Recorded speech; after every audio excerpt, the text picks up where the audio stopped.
तो भाई this is the सवाल, this is the question. Question है कि भाई 36 देन 16 25 1, ये कुछ इस तरीके से लिखा हुआ है मेरे पास, and I have to tell what will be the answer of the thing, what will be the answer. तो you guys have to tell me.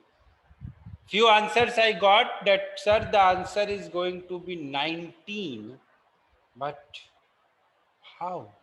The question is the answer is going to be 7, but my question is how?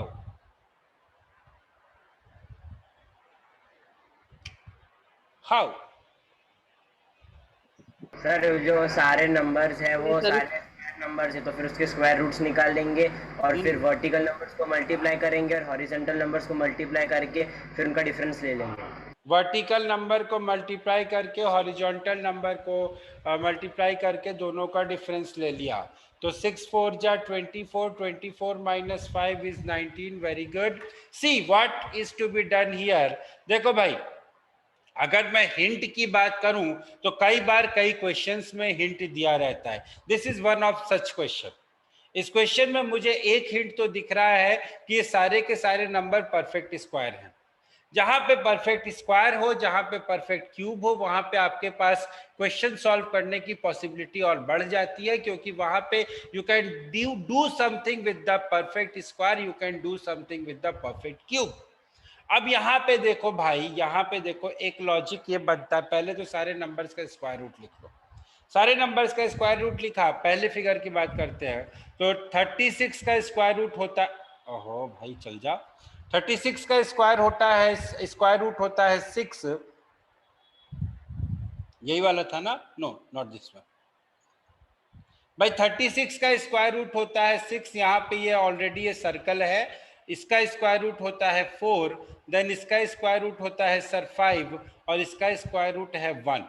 हम यहाँ पे square root से deal करेंगे, लेकिन क्योंकि हमें जो है ये पता है भाई, परफेक्ट स्क्वायर दिया है तो पहले स्क्वायर रूट से चालू करो, नहीं होता है तो फिर कुछ और करेंगे। अब देखो यहाँ पे 19 लिखा हुआ है, तो भाई इन चारों नंबर्स को ऐड करके तो 19 मिल नहीं रहा, ऐड करके तो 15 मिल रहा है। जब ऐड करके नहीं मिलेगा तो सब्ट्रैक्ट करके तो मिलने से रहा। अब बात ये आती है, इन चारों नंबर को मल्टीप्लाई किया तो 120 मिलेगा, जो कि नहीं है। तो थिंग इज, दो नंबर्स को मल्टीप्लाई करो, बाकी दोनों को का डिफरेंस निकालो। 6 4 जा 24, 24 minus 5 is 19। My first figure is satisfying. Still I am not sure, I have to go to the second one also. Second one is 10 into 8 is 80, 80 minus 63। अब सर ये 80 63 कहाँ से आया?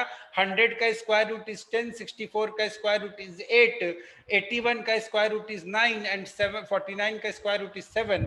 सो 10 into 8 minus 7 into 9, the result will be 17। 80 minus 63, the result is 17। तो यहाँ पे मुझे 17 मिल रहा है। My conditions are being satisfied. Now let me move to the third one. तो जब दो में मेरा लॉजिक सेटिस्फाई हो गया तो डेफिनेटली ऑब्वियस सी बात है थर्ड में तो सेटिस्फाई होगा ही होगा। 5 3 जा 15, 15 माइनस 16, 15 माइनस 16, कुछ गड़बड़ किया क्या? 5 3 जा 15, 15 minus 8, 15 minus 8, the result is 7। बेटा यहाँ पे एक बात याद रखना, अनकॉन्शियसली सवाल करोगे जैसे मैं कर रहा था, आंसर गलत मार्क करके आ जाओगे। क्या अनकॉन्शियसली किया था सर? मैंने 5 3 जा 15, 5 3 जा 15, और ये पता नहीं, I don't know what was going on in my mind. मैं एक्चुअली 25 माइनस 16 कर रहा था, and the result and the answer जो मैं मार्क करने जा रहा था वो 9 मार्क करने जा रहा था। Don't be unconscious while solving the questions. Don't be carried away, don't be distracted. Please solve the questions. Please solve the questions attentively. चलिए next.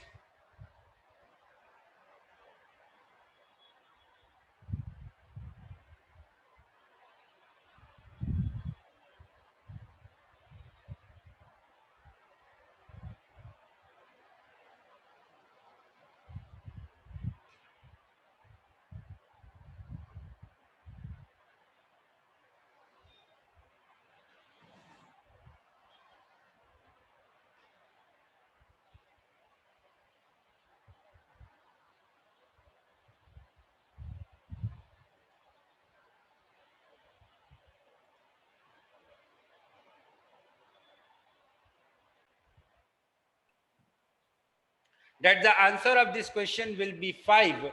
And how we are getting the answer of this question as 5?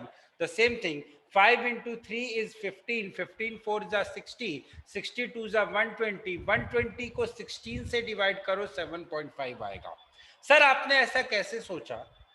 बेटा मैंने ऐसा इसलिए सोचा कि सबसे पहले मैंने इस 7.5 को डबल किया तो मुझे मिला 15, प्रोडक्ट मेरा आ रहा था 120, 120 is a 15 is a factor of 120, 15 is a factor of 120, तो ऑब्वियस सी बात है 15 by 2 will also be a factor of 120, divide कर दिया तो 120 को जब मैंने 16 से डिवाइड किया मुझे 7.5 मिला। Still I was not sure, मैं अगले के पास गया, मेरा प्रोडक्ट आया 180, मुझे नहीं पता था कि 180 16 से डिवाइड होता है कि नहीं होता है, एक चांस लिया, डिवाइड किया, आंसर आया 11.25। दो टर्म्स में, दो फिगर्स में मेरा लॉजिक बैठ रहा है। I will go to the third, apply the same logic, mark the answer and move ahead. So the correct answer of this, बता सकते वापस सर आपने डिवाइड बाय 16 क्यों किया? बेटा डिवाइड बाय 16 मैंने इसलिए किया क्योंकि मेरे को यहाँ पे 120 दिख रहा था और मेरे को यहाँ पे 7.5 दिख रहा था। मुझे पता है कि 15 जो होता है, 7.5 को मैंने डबल किया तो I got the answer as 15।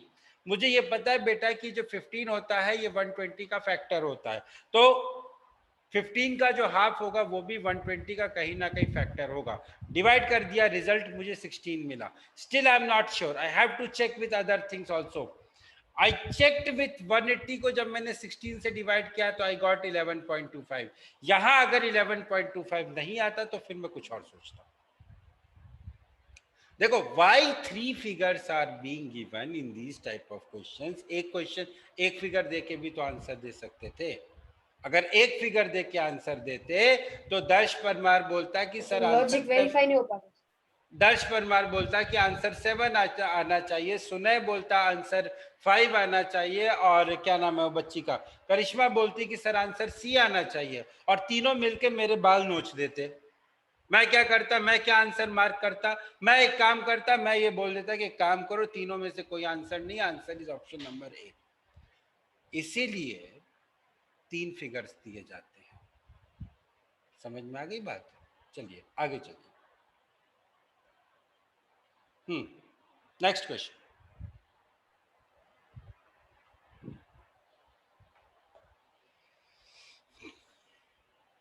So 36. 36?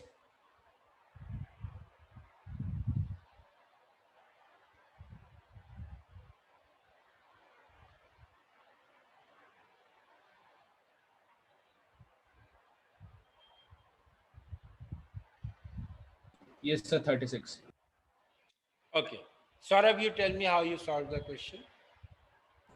Sir, in this question, first we'll multiply all the numbers. That is, in the first figure, it is 5 into 3, 15, and 7 into 14, and then we'll get 14 into 15, we'll get 210.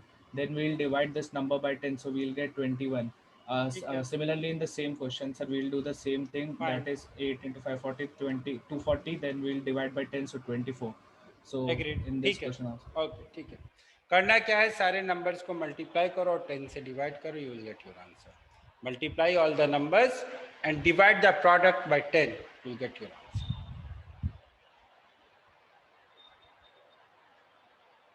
ठीक है, सारे numbers को multiply करो, divide करो 10 से, you get the answer. Next.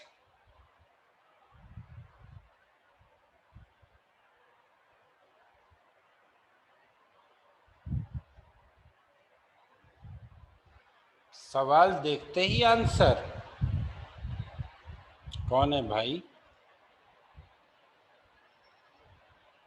Isha. Okay, I will ask with Isha. Isha, can you help me out?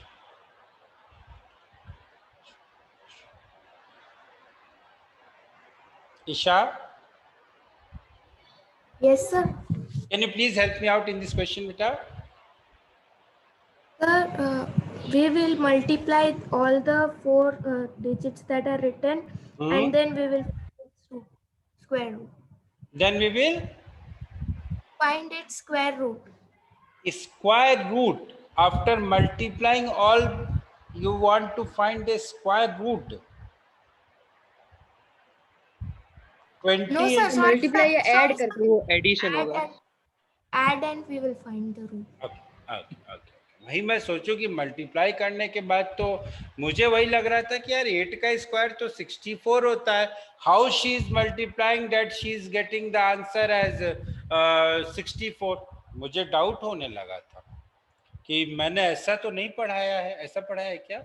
Anyways चलो देख लो भाई, 24 plus 16 is 40, 40 plus 20 is 60, 60 plus 4 is 64, square root of 64 is 8। भाई सबसे पहले किसी भी सवाल को करने के लिए मिनिमम बेसिक से स्टार्ट करो ना। विराट कोहली जब बैटिंग करने आता है, आते ही पहली बॉल पे हिटिंग नहीं स्टार्ट करता है, धीरे धीरे हिटिंग स्टार्ट करता है। पहले पिच को देखता है, पिच को समझता है, उसके बाद हिटिंग स्टार्ट करता है। ये नहीं कि पहले बॉल से ही हिटिंग स्टार्ट कर दी, नहीं।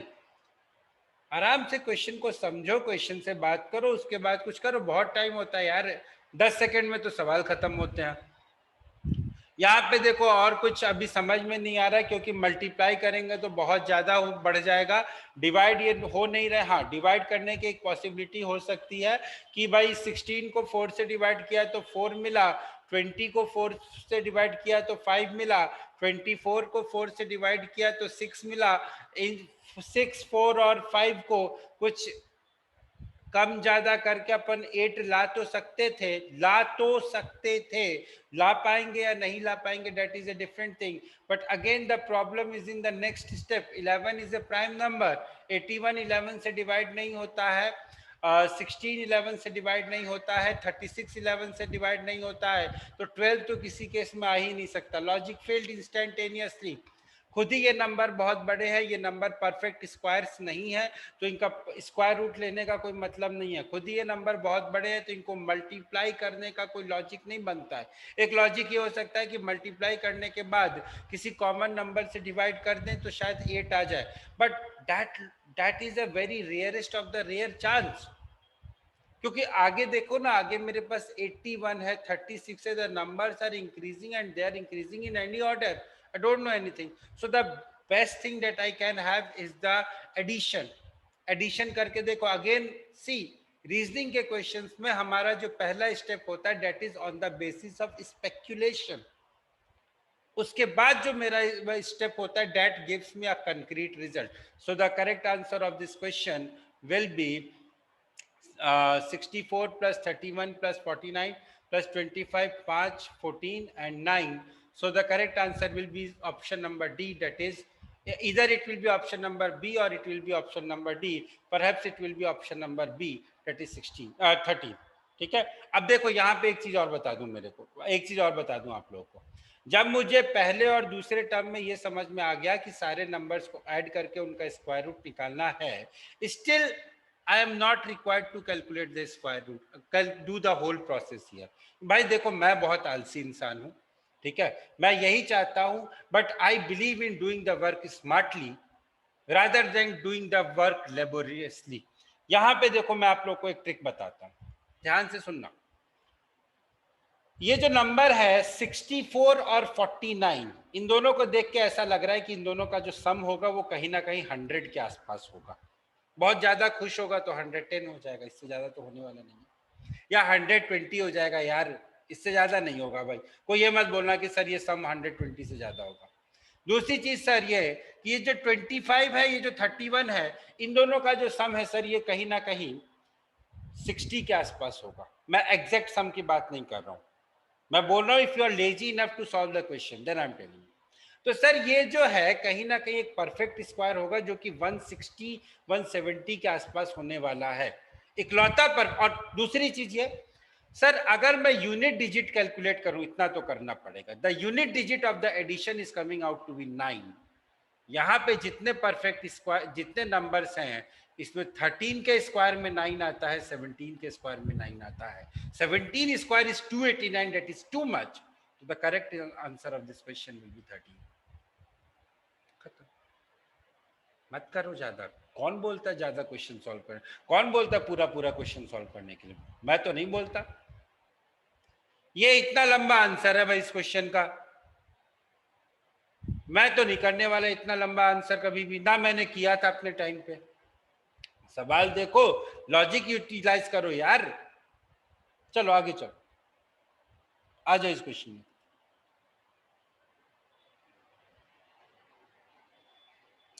सी जील, एक बात याद रखना, जो tricks are applicable, the tricks are question specific only.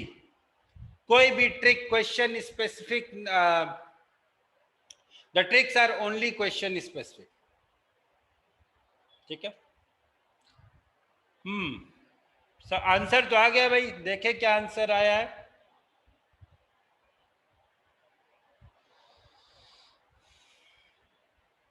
एक आंसर आया है 18. Shrey is also giving 18. Karishma is giving 19. A and B. चलो दोनों से एक एक करके पूछते हैं। श्रेय आप बताइए, how you have solved this question? I got B. You got B. चलिए आपका भी नंबर आएगा। पहले श्रेय से बात करते हैं। श्रेय आप बताएं। सर इसमें अगर हम 11, 12 और 13 जो फर्स्ट रो दी है उसके सम करेंगे तो हमें 36 मिलता है answer, and 36 is the square of 6। फिर नेक्स्ट रो में जाएंगे तो 18 plus 15 plus 16 gives 49 which is the square of 7। तो 6 7 हुआ तो नेक्स्ट 8 होगा, तो 25 प्लस 21 46 हुआ, तो 64 माइनस 46 18 है। Okay Karishma, how you got the answer बेटा? सर मेरा ऑप्शन डी है 21। एक्चुअली गलती से बी ए लिख दिया था। कोई तो बात नहीं, 21 बताओ। 819 होता है, 112 होता है। एक मिनट, आपका लॉजिक समझने के लिए I have to be careful. हाँ क्या हुआ? 819 हुआ। 18 प्लस 11 29 होता है, और 29 माइनस 4 25 होता है। ठीक है। और आप देखिए तो 13 और 16 29 होता है, 29 माइनस 8 21 होता है। मतलब 5 to 7 and 1 1 2 तो 27, और यहाँ पे माइनस बोला था मैं, -8 है तो बीच में 6 है, तो 27 माइनस 6 21। 29 minus 25 4, then 6, then 8। हाँ भाई क्या किया जाए? किसको आंसर दिया जाए? ऑप्शन नंबर बी और ऑप्शन नंबर डी? मेरा भी सेम ही रीजन था करिश्मा जैसा। हाँ भाई दोस्तों, पर देखा जाए तो सर मतलब दोनों 11 प्लस 18 और 13 प्लस 16 सर दोनों में 29 आना चाहिए। तो सर मिडिल वाला कॉलम में भी 29 होना चाहिए कहीं ना कहीं। ऐसा जरूरी नहीं है, ऐसा जरूरी नहीं है। हमने क्या किया है, हमने 29 माइनस 25 किया, मुझे 4 मिला। लास्ट वाले में 29 माइनस 21 किया तो मुझे 8 मिला। तो इसका तो 4, एक जगह 4 मिला, दूसरी जगह 8 मिला।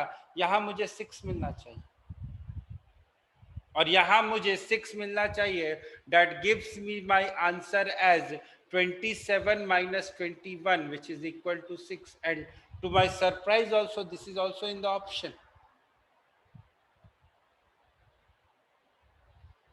क्या किया जाए भाई, कोई बताएगा? 18 ले या 21 ले? ऐसा नहीं हो सकता कि दो नंबर्स जो साइड में दी रखे उसके डिफरेंस से हम बीच का नंबर जज कर ले? ऐसा मतलब कि क्या क्या क्या क्या बोल रहे हो सर? मतलब कि जो डिफरेंस दे रखे सर, वो जो साइड के दे रखे 4,8, तो शायद से ऐसा भी हो सकता था कि 1 3 5 7 ऐसे सीरीज अगर डिफरेंस की हो तो 4 फिर बीच में शायद से 5 हो, और फिर 8 हो तो +1 फिर +3 फिर नेक्स्ट शायद से +5 हो। +1 +3। नाउ सी देखो, 4 और 8 है, तो 4 और 8 के बीच में देयर आर 3 नंबर्स। तो you can say that it will be 6, it can be 5 also, it can be 5 also, the difference is 1, then the difference is 3। यहाँ पे इसके लिए मुझे एक और अगर रो कॉलम होता, then I would have said this that हाँ the logic is correct। अगर मेरे पास एक और कॉलम होता तो I can say that the logic is correct, but still I will say that both the answers are correct। According to my opinion, both the answers are correct। But now it all depends upon the commission what they had taken as the answer, and if I am not wrong, they have taken option number B as the answer. But Karishma, your logic is equally good. If this type of question you face in your exam, then mark this answer. But see, now there are two type of things. Either the answer can be taken, either it is conclusive or it is not. देखो, the logic that was given previously, that was 12 plus 13. 12 plus 13 is 25. 25 plus 11 is 36. 36 is a perfect square. Then what we are having, 16 plus 15 is 31. 31 plus 18 is 49. Again, 49 is also a perfect square. So the next number should be a perfect square. Because here I am saying that the next number is a perfect square. What is the problem in your logic is? Why they might not have taken this as the answer? What is the problem in your logic is? First column का difference आपका 4 आ रहा है, very good. Second column का difference, third column का difference आपका 8 आ रहा है, वेरी गुड. बेटा now there are two possibilities possible. अगर आपके पास यहाँ पे एक फोर्थ कॉलम होता जिसका, एक सेकंड, अगर यहाँ पे आपके पास एक फोर्थ कॉलम होता जिसका डिफरेंस आपके पास 10 आ रहा होता, तो आप बोल सकते थे कि yes sir the difference will be 6. But here you can't say conclusively that the difference will be 6. कुछ भी हो सकता है. It can be 5 also. It can be 7 also. But again the thing is, if you are taking the difference as 5, suppose your series is 4, 5, 8, तो यहाँ पे 1 का difference आया, यहाँ पे 3 का डिफरेंस आया, हो सकता है अगले में 5 का डिफरेंस आए. This is also a series. We have read about this series. 4, 5, 8, 13. The difference is increasing in the odd numbers. The next will be 20. We know that. We have learned this. That the next will be 20. But here I am not in a position to say it conclusively that what it will be. So in my opinion, you should take the answer as option number B. Karishma, Saurabh Raj, I hope I have cleared your doubt why I have rejected option number D. Karishma, Saurabh Raj? Yes, sir. I hope I have cleared your doubt that why I should not take option number B as the answer, because of the option number D as the answer, because I can't say conclusively that it will be 4. अगर ये 4 into 3 matrix होता, matrix मतलब 4 रोज, I mean 4 column and 3 रोज होते इसमें, तो मैं इसको बता सकता था कि हाँ भाई it will be like that. So the correct answer of this question will be 18. But yes, well tried. I must say well tried. Next question. Sir, 820. 820. चलो बेटा, बहुत दिनों के, बहुत देर के बाद बोले, तुमसे ही पूछता हूं मैं. 1 मिनट वेट करो जरा, बाकियों को बोल लेने दो, बाकियों को देख कर लेने दो, फिर तुमसे ही बात करता हूं.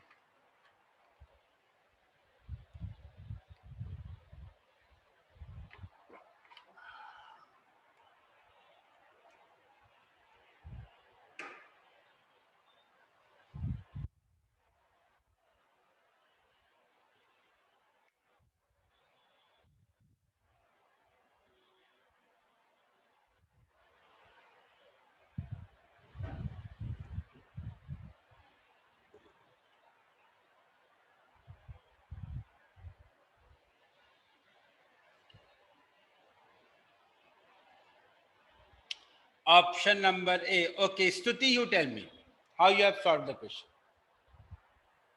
Yes, sir. Sir, if we take the sum of 13, 16 and 21, it comes out to be 50. Now over here 10 plus 31 plus 9 is also 50. So in the middle column it will be 50. So 22 plus 8 is 30 and plus 20 is 50. See, Saurabh, Karishma and others also, see the difference in the two questions. Here I am getting that sum as constant. अगर second column का सम 51 आता, I mean third column का सम अगर 52 या 53 या 55 आता, मैं नहीं कह सकता था कंक्लूसिवली कि सेकंड कॉलम का सम क्या होगा. It could be anything. ठीक है. I hope enough explanation has been given. चलो next. So the missing number is 20. The sum of the numbers in each column is 50. So the missing number is 20. Next, this one. D81. Sir, 81.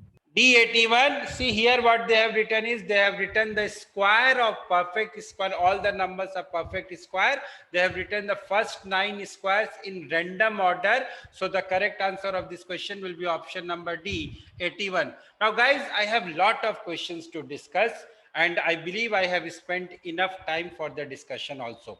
What I will do is I will stop the discussion of this chapter now. And basically what I'll try to send some of the PDF PPTs that I have made. So you guys can refer to those PPTs also. If you have any doubt, we will discuss further in the class. But for the time being, this is the last class for the discussion of this chapter. From next class, I will start the new chapter. Okay.